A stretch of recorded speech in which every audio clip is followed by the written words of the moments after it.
That's a good question. How do spirits communicate with me? Well, they communicate in various ways.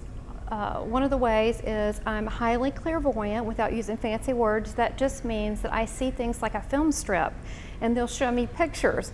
But it's much like charades. Mediumship is done with a three-way conversation.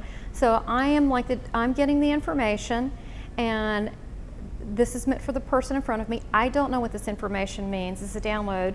They'll show me pictures. We have to put it together. For example, I may see a four-leaf clover.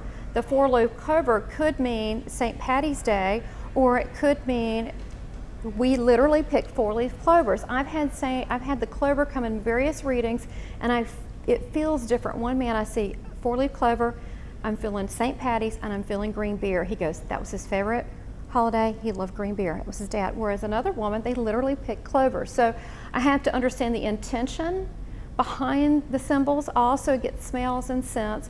Because they can't talk, they send it through telepathy to me, but they'd like to send the most intimate memories that they can, so that person can connect on a heart level. And they'll show very sweet things, like very sweet things that only that person and them know to be true. Sometimes they'll have names, sometimes they'll pick items on them, sometimes they'll mention memories, sometimes they'll mention someone who's living, but it's always very important to that person. So it's to make that connection. They are intelligent. I'm not perfect. They are, because they're with the divine. So I have to make sure that I don't say any more than what they're telling me and just give what I get. So if that makes sense. Now, when they're coming through to me, it's easier for me if I just say, step forward, friend.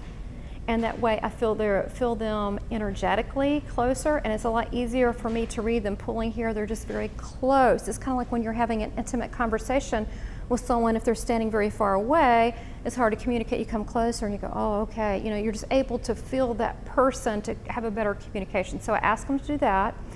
Sometimes I'll have two come in at the same time, and I'll have to have one step back, and then I'll have the other one move forward. So they communicate through various means through, I would guess the best would be telepathy, and it's very, very quick, and it's fast. So when I hear things, it's very fast. Sometimes I don't get it perfect, and I'll say, speak louder. So I think that that's how they use all of my memory banks, all of my resources. Sometimes they'll even point out and they'll go, oh, your grandmother did this and this for you, and her grandmother also sent you to college and bought you a car and so forth. And I'll go, did your grandmother send you to school or to college and buy you a car? And they'll go, yeah. Oh, I said, okay, because they said they did what my grandmother did. So they'll use my family sometimes, like they did in the show tonight, where the woman said, your aunt was pretty, she looked like me. Your aunt, remember? And I was like, oh, okay. So I understood. So they know what's in your mind. They have full knowledge. As soon as they cross, they have full knowledge of everything. And spirit also, there's no time. So it could be 30 years ago, 50 years ago, 2 generations ago, 3. There's no time. There's things that don't apply to them that applies to us here in this physical universe. So it's amazing the things that they can do. I'm just able to sense different energies, and I'm not pulling anything in. They're already around you. So if someone wants to speak to someone they love very much, chances are they're already there. And I'm just recognizing that and speaking to them.